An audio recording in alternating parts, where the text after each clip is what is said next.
Parashat Matot Maseh. La paracha de Matot commence par un événement majeur. Dieu qui demande à Moshe de mener le combat d'Israël contre les Madianites, qui eux, avec leur ruse, avaient fait trébucher les enfants d'Israël par la faute de Péor. Les Midrashim, tous sont unanimes pour nous parler du lien, la relation qui existe entre la guerre de Midian et la mort de Moïse. En effet, la vengeance d'Israël contre Midian, c'est la dernière mission publique, politique, qui fut imposée à Moïse juste avant sa mort. Et le texte dit « Nekom nikmat bene Israël me'et hamidianim ahar te'asef el amecha » Venge, dit l'Éternel à Moïse, la vengeance des enfants d'Israël contre les Midianites, et après tu pourras mourir, au verset 31. C'est-à-dire que la mort de Moïse est liée à l'exécution de cette dernière mission. Le Midrash dit, Dieu dit à Moïse, si tu veux vivre longtemps, eh bien, tu bloques Israël, ils ne pourront pas voir la vengeance contre leurs ennemis. Midrash Tanchuma. Selon Rabbi Yehuda, si Moshe a voulu vivre plusieurs années, cela va bloquer, pour ainsi dire, la libération d'Israël de l'envie d'en finir avec ce peuple traître que sont les Midianites. Alors Moshe ne s'est pas abstenu de ne pas faire cette mission, sachant même que cette mission va hâter sa fin. Aujourd'hui, lorsqu'on voit la manière, le zèle avec lequel Moïse va accomplir cette mission, on est frappé, stupéfait de voir ce qu'on appelle généralement la traîne qui caractérise, qui paralyse toutes les administrations, toutes les fonctions publiques qui sont sous administration publique ou autre. Lorsqu'il s'agit d'accomplir une mission, on tire sur la ficelle du temps, sachant que de toute façon, nous ne sommes pas hors la loi si nous faisons la même mission, mais en la faisant traîner dans le temps. Moïse aurait pu agir de la même manière, aurait pu dire, tiens, je vais créer une commission d'enquête, une commission afin de pratiquer l'enrôlement, ou ramener des experts militaires pour essayer de comprendre combien d'exercices faut-il pour attaquer Midian et quels sont l'équipement nécessaire. Moshe ne tient pas compte de toutes ces considérations. La Torah nous raconte que Moshe, malgré la peine et la douleur profonde qu'il avait en lui, puisque Dieu a décrété que sa mort aurait lieu avant qu'il ne pénètre en terre d'Israël, Moïse, pour ainsi dire, était encore en pleine possession de ses moyens, puisque la Torah dit que son œil n'avait pas faibli, ni même sa chair, et qu'il accomplit avec zèle, avec ardeur, sa dernière mission. Vaïdaber Moshe et la âme des morts, Moïse parla au peuple et leur dit, essayez d'enrôler parmi vous des gens pour l'armée, Veyu al Midian, afin de pratiquer la vengeance de Dieu contre Midian.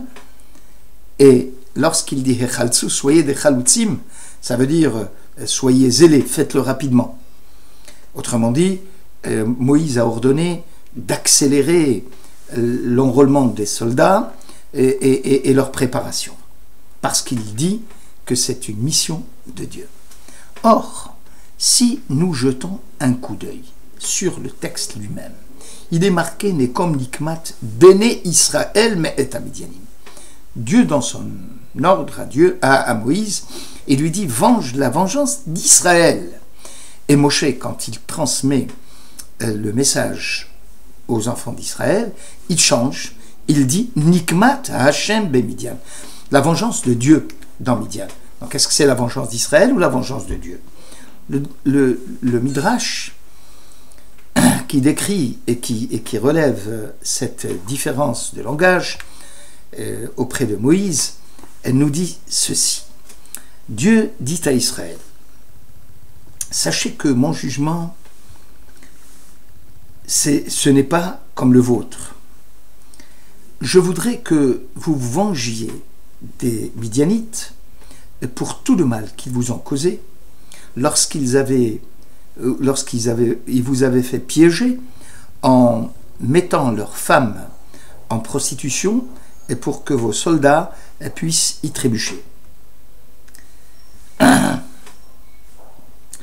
Moshe dit à Dieu, le Midrash ajoute, Maître du monde, si nous avions été des incirconcis ou des païens, des idolâtres, ou bien si nous avons rejeté tes mitzvot, les nations du monde ne nous auraient pas poursuivis.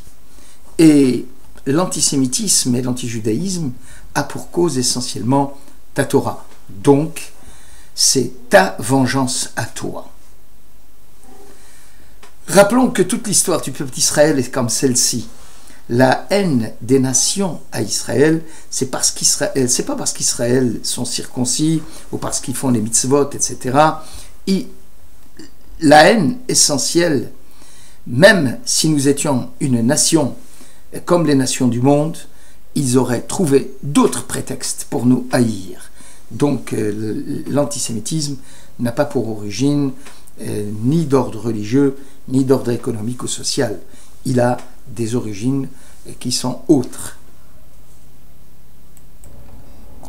Une autre remarque pertinente du Midrash, c'est que Dieu dit à Moïse, n'est comme Nikmat ben Israël, c'est à toi à venger l'honneur d'Israël, c'est-à-dire toi personnellement Moïse, tu dois enrôler les soldats, et c'est toi personnellement qui dois être à la tête de ce combat, et pourtant Moïse, le grand dirigeant, une fois qu'il a donné l'ordre, ce n'est pas lui qui était derrière le combat, puisqu'il va choisir un homme qui n'était autre que Josué. Alors, pourquoi le Midrash fait remarquer?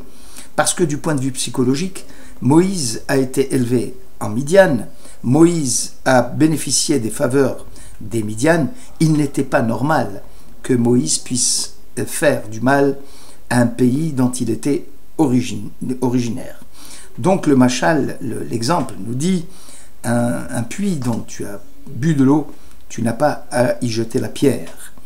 On comprend que lorsque Moïse fut poursuivi par le Pharaon parce qu'il avait tué l'Égyptien, il s'était réfugié en Midian, et Midian, cette ville refuge, c'est là qui lui a permis, c'est là où sa famille a été édifiée, et donc il n'était pas normal de se montrer ingrat envers ce pays. L'autre remarque, c'est que cette génération du désert, quoi qu'on dise, alors que jusqu'à présent, ils étaient contre Moïse, jusqu'à présent, lorsque Moïse faisait quelque chose, tout était remis en cause. Parfois même, il était à deux doigts d'être lapidé. Ces mêmes gens, le texte dit d'eux, va imaseru, mais alphé Israël, et ils furent enrôlés parmi les milliers d'Israël, 1000 soldats par tribu, soit 12 000 soldats en tout, et généralement ce sont des soldats volontaires qui venaient, c'est-à-dire il n'y avait personne pour les y obliger, et le texte dit qu'en réalité ce fut sous la contrainte. Alors de quel type de contrainte s'agit-il? Ce même peuple qui contestait à Moïse sa gouvernance, ce même peuple qui chaque fois était contre Moïse, à deux doigts de le lapider, il a fallu les enrôler de force pour qu'ils fassent le combat de Dieu. Ce n'est pas qu'ils étaient peureux, ce n'est pas qu'ils refusaient d'aller à la guerre, mais parce qu'ils avaient ouï dire que lors de ce combat, s'ils menaient ce combat, eh bien leur chef allait mourir. À ce moment-là, ils ont dit, on préfère ne pas être enrôlé, et Moïse doit rester sain et sauf. Il a fallu donc les y obliger. Dieu dit à Moïse, dit le Midrash, mets une urne, mets dans l'urne les noms des tribus d'Israël, et lorsque tu vas tirer le nom, eh bien celui dont le nom est tiré, il partira en guerre. De là, selon le Modaï, viens voir comment les bergers d'Israël sont aimés par le peuple lorsqu'ils n'ont pas entendu la mort de Moïse qui bloquait la guerre de Midian. À ce moment-là, il est dit, que vais-je faire avec ce peuple? Dans très peu de temps, ils vont me lapider. Et lorsqu'ils ont entendu que la mort de Moïse était liée au dernier combat de Midian, il a fallu les forcer pour y venir et les tirer au sort, comme il est marqué Vaïmaseru. En plus des 12 000 volontaires de la guerre, Moïse va y associer aussi Pinchas, fils d'Elazar. Or, qui est Pinchas? Pinchas, c'est celui qui a vengé l'honneur de Dieu en tuant Cosbi Batsur, cette princesse qui était venue s'exposer devant Moïse avec son amant Zimri ben Salou devant Moïse et qui avait provoqué justement le courroux de Dieu. Ce même homme, fils donc d'Elazar, fils d'Aaron le prêtre, est venu pour terminer sa mitzvah, dit le Midrash, parce que celui qui commence une mitzvah doit la finir. Il a commencé par se venger de la princesse de Midian et de Moab, et donc c'est tout à fait normal qu'il puisse finir le combat, et c'est lui qui va aussi mener le combat. C'est pour ça que le texte dit « Otam ve'et Pinchas » avec Pinchas. Une autre marque, c'est concernant Bilham. Rappelez-vous que Bilham, ce fut ce prêtre des nations, prophète des nations, qui était venu justement pour maudire le peuple d'Israël. Et le texte nous dit « Et Bilham, fils de Béor, fut tué par l'épée » au verset 31. Et c'est Pinchas qui a tué Bilham. Quelle relation y a-t-il entre le meurtre de Bilham? Le Midrash Agadol dit, pourquoi ajouter il fut tué par l'épée? Est-ce que les autres n'ont pas été aussi liquidés par l'épée?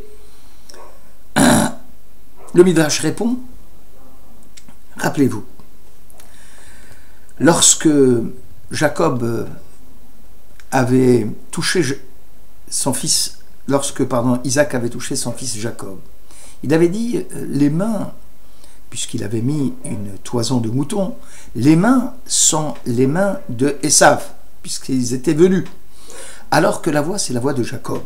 Akol kol Yaakov ve'ayadaim yede Esav. Et Yaakov a dit à Lavan cette phrase. Donc Esav est caractérisé par les poils, tandis que la voix, la parole, la prière, c'est ce qui caractérise Jacob. Et Yaakov a fait une condition, a posé une condition à Lavan. Im ani lo e'evor elecha ve'imata lo ta'avor elai. C'est-à-dire, faisons un pacte, un contrat entre nous, que je ne viendrai jamais pour t'agresser et toi tu ne viendras jamais pour m'agresser. Chacun doit rester dans le terrain que ses parents lui ont légué. Bilham n'a pas fait cela. Il est venu, il a agressé Israël, et il a agressé Israël par l'arme d'Israël, c'est-à-dire, il est venu pour les maudire. Donc, il a emprunté le langage d'Israël. Eh bien, Israël va emprunter, dit le Midrash, l'arme, le langage, qui est l'arme de Esav, qui est l'épée, puisque son père lui a dit « Ve'al harbecha tichye » toi, Esav, tu vivras avec l'épée. comme eux sont venus nous agresser avec le langage qui est celui, le propre de la prière d'Israël, eh bien Israël va utiliser aussi le même langage qui est celui de Esav, à savoir les armes, et c'est pour ça que le texte a souligné « et il fut donc tué par l'épée ». Merci de votre écoute.